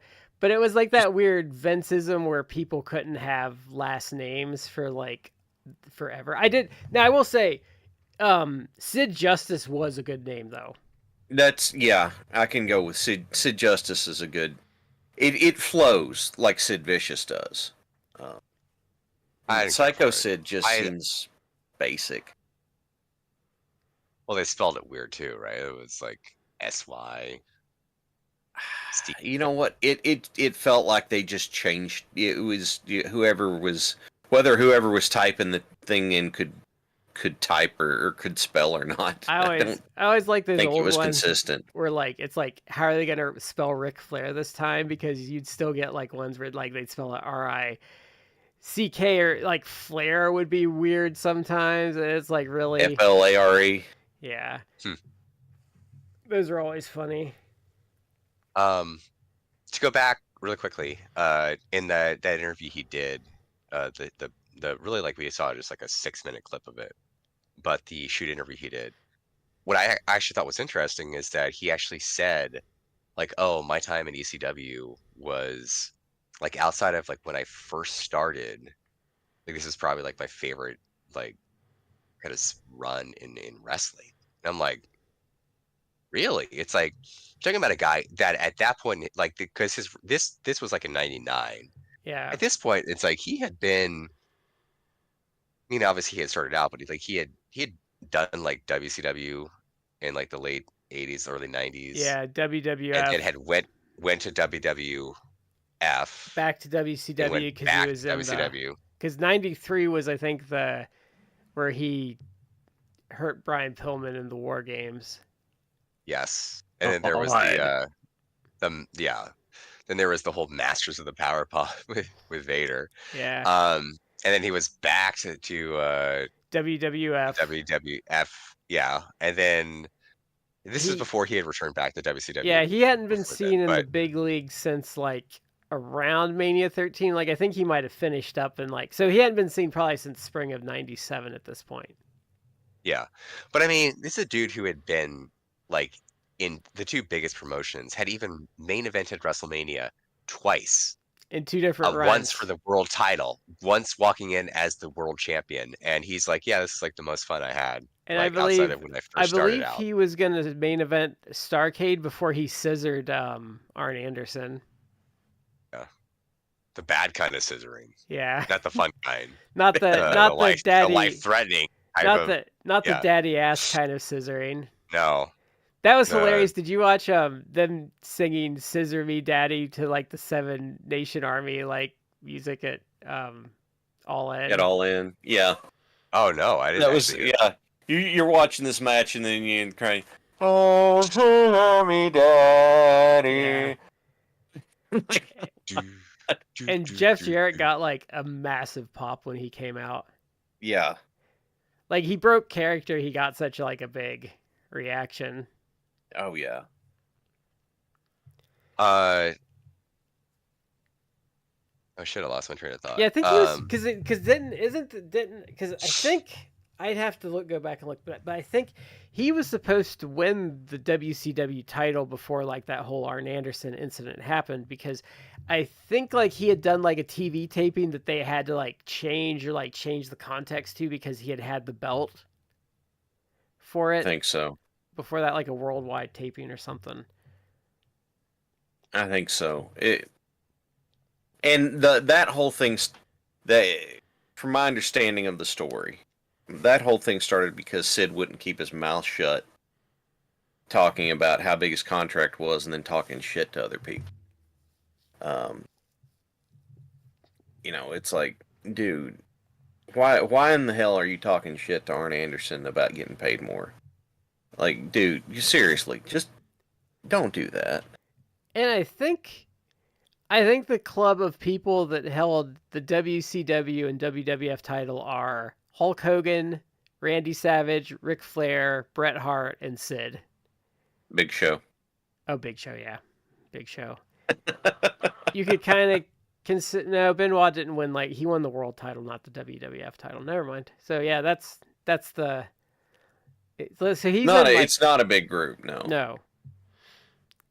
Like, so that's impressive. Like, I mean, he was, like, we've talked about it before. Sid, there's something about Sid, like, you can't quantify it, but he has, like, there is, like, that next level of charisma that he has. Yeah. It's straight up the aura. Was he a good worker? Like, no. He wasn't the worst worker ever. But he had really a hard to quantify level of like charisma. And again, the word has been overused, but aura. He had an aura. Like, part of it probably is like, if you had to, like, to draw for someone, like, this is what I envision like a pro wrestler to be. Like, he'd probably be like, he ridiculously like tall, incredibly well built, and just seemed like he could just beat the shit out of everyone. I think there's And I a, mean, I know obviously wrestling's fake, but it's like that was how he's mostly presented, as a monster. I think there's an earnestness to him too, like, to that character, like the intensity, like, there's like a realness to his, like, intensity. Yeah, he seemed genuine. That kind of, obviously they were much different body structures, but and because I say this also because we've recently done shows about them, but that's why guys like Macho Man like came across as believable, because he seemed fucking insane. Yeah. Like, he seemed like a guy that, I mean, again, comparatively in the world of wrestling, Macho Man, even back in the WWF, like in the day, it's like he was a smaller guy, which in reality, it's like he was legit probably like 6'2", like 230, which compared to like the time, like he was a smaller guy in the roster. Put him against like an average person, he was like probably like at least a couple inches taller, and probably 40 or 50 pounds like heavier, well muscled. Um, Roddy Piper, another guy who was smaller, probably another guy who was like probably like maybe 220, 6'2", something like that. Put him against like a regular guy, big guy in the WWF, smaller guy, especially like compared to like Hogan, who's like 6'5", 6'6" back in the day before he had like, hip surgery and stuff. 300 pounds of, steroid muscle, but I mean, big dude. But Roddy Piper, another guy who's like came across as like, he's insane. Like, he will fight anyone. Like, it doesn't matter if he loses, he'll punch the shit out of you, even if you beat him, which you may not because he's like insane. Like, but they are believable. It's all very believable. And Sid had that believable quality to him too. But I think he was also helped by the fact that he's like legit, like giant. Like, he's like 6'8", like legit, maybe. I don't know how really how tall he was, but he seemed like he was billed as like a big height, and he was tall. He was really tall. And he's not like, I And think he's interesting too, because like a lot of those big guys, incredibly well muscled. Like, yeah. I was gonna say he's not like a bloated steroid guy either. He's like a natural, like he's like a lean, like natural, like probably just in another life he's just a big old farm boy, like kind of like type looking guy. So he was billed. Know. Sid was billed as being like 6'8", 6'9", but from what I've been able to find for legit heights, they put him at about 6'5". Now, if that's the case, then him standing nose to nose with the Undertaker, and the Undertaker being billed as 7 feet tall, that's kind of weird, but whatever. I almost would believe Sid's like, well, taller than 6'5". I don't. Is he really legit 6'8"? I don't know, Well, but I mean, my dad was 6'4" and he was tall. Like, I kind of feel like I doubt that Sid was like only an inch taller than him. I've known. Like, I can believe he's a little bit bigger. I've known one person in my life that was legitimate like 6'7", and they were massive. Like it, like you can't comprehend how big 6'7" is until like you're hanging out with someone that's like 6'7". I was gonna say though, based on his height though, Shad, since you've been in a wrestling ring, like, so for the way he steps over the ring ropes, how tall do you have to be to start comfortably doing that? My shoot height barefoot is 6'3". I couldn't do it. So tack on another 3 inches probably makes it work.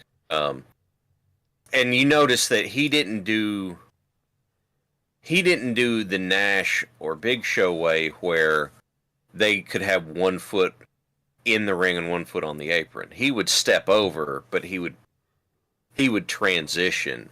Actually, and so he wouldn't have.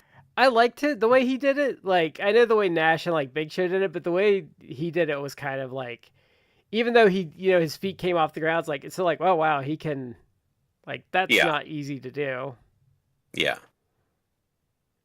So maybe he had lifts for that square off with the Undertaker. I don't know. But yeah, I don't know. Since we talked about it, like I don't know if he ever did steroids. He doesn't. But I will say, like his physique, he could have. I mean, so many guys did, especially in that era. But I will say, like his physique always seemed pretty consistent. Like he never seemed to be like necessarily bigger at times than not. I will say he seemed more and he never seemed like he had. He seemed more cut in this, but Yeah, my explanation for why he's more cut in this is because he didn't have to keep a road schedule. He was showing up like a couple times a month, so he could keep like his body up. Yeah. Well, he didn't have. I mean, he was taller and he had like I guess a different frame because of that. But then certain guys who were shorter than him did, but he didn't necessarily have like the signs that you see, like people who clearly abuse steroids, like the bloat. No, he is like very abdominal lean. Bloat. He's very lean. I mean, steroids are going to affect everybody differently. But, and so maybe, who was it that we were talking about that said that he did him and it didn't do squat for him? Sean Waltman said he tried him and they didn't do a damn thing for him. So it might have been that it just kind of filled him out a bit, well, That's what I said earlier. Like Sid's like body reminds you of like a big old farm boy. Like is what you think of when you see Sid's body. He's like, oh, you're just a brute. He's like a big old farm boy, but he also has more definition as opposed to like working. He's got more cosmetic muscle than like a farm boy would. Yeah. So. Mm-hmm. Yes. I actually read something the last couple of days in preparation for this. I actually read a discussion about when after obviously like his last like, significant run in WCW when the really horrific injury that we saw basically like live on pay-per-view where he horribly fractured his leg, which I still like. No, it's terrible. I can't. That was on Nitro. No, it was on. No, it was. No, it was on pay-per-view. Yeah, it was a January pay-per-view. Okay. They replayed it on Nitro, which blows my mind. Yeah, look, I don't actively look for gore. I'm not a psychopath, but it was Joe Theismann-esque. Yeah, it was.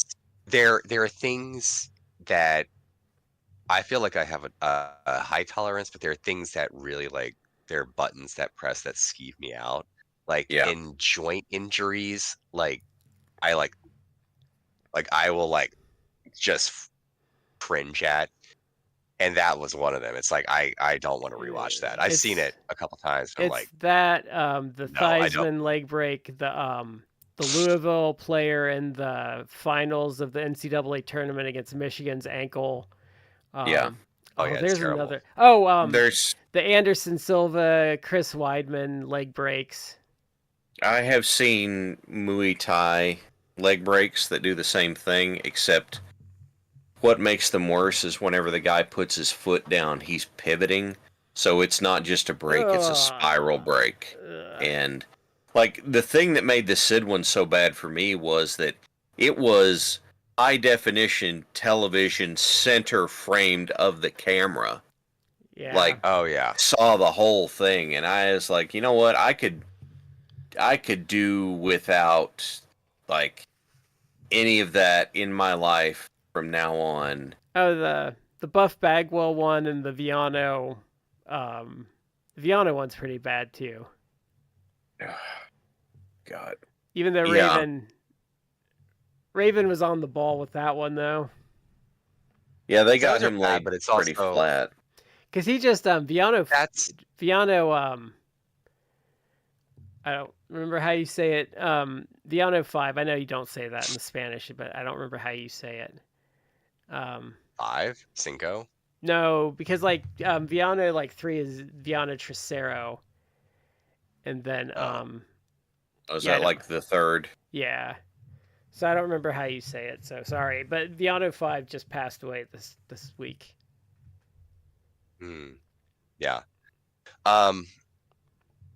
The like those type of cervical things, like they're bad, but they don't creep me out just because like you don't.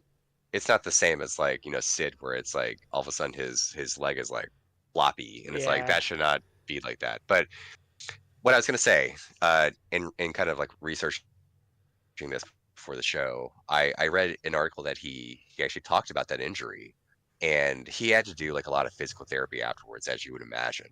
Mm-hmm. And that was kind of like really the end of any significant wrestling for him. He came back in the but after middle that, part of the 2000s, and he kind of wrestled semi regularly. Because I know he did like he did a run in Corey Macklin's like Memphis, and he started doing stuff again, but it was never like he never worked for a big company again. But I think he did like a dozen indie dates a year for a while or so. yeah, he did like some stuff, but not like a big. I mean, at that point, by the time WCW folded, which was not long after he got injured, and certainly was like by the time he was in a physical state where he even could think about returning to the ring, it was just WWE or I guess TNA. But this article that I read, like he was basically talking about how what he was going through physical therapy, and the thing that actually made a difference to him, he was saying like it actually mattered more to him. Like he was told like, oh, you may never like forget about wrestling, like you may never like run again. And he said like that was actually his motivation to like do therapy, because he actually, the fact that he could never run again bothered him. And it's like, Yeah. I don't know if he was ever like this big cardio guy, but maybe like Got to run the bases in going softball, for a brother. run. Yeah. Well, that's true. I think that's like I don't think it's necessarily like a Think about that cardio part. thing. I don't think that's a cardio thing. That's like a milestone thing, because it's like they say, well, you may never run again, so that's like okay, well, that's my goal. Like I want to try and run again. Like if I can run again, like then I accomplished something. Because Then I made it. Yeah. yeah, like I think that's kind of where, because that's like I think that would be like that's like I think we're a big. Like that would be a big one for me. I think if it's like, well, you can't do this. Like you may not be able to do this again. Okay, well, so let's shoot for that. Like that's what I want to do again. Mm-hmm. Yeah. But I think that's it for this week. Do not know what we're doing next week yet. Don't know yet. Yeah. Because people are. It's been a kind of chaotic. Behind the scenes with disease and this and that and wrestlers passing away and stuff. So, but that's been it for the 4Corners podcast. We've been in 3 corners. Craigbot doesn't count, by the way, and you've been in the 4th. And we will catch you next time.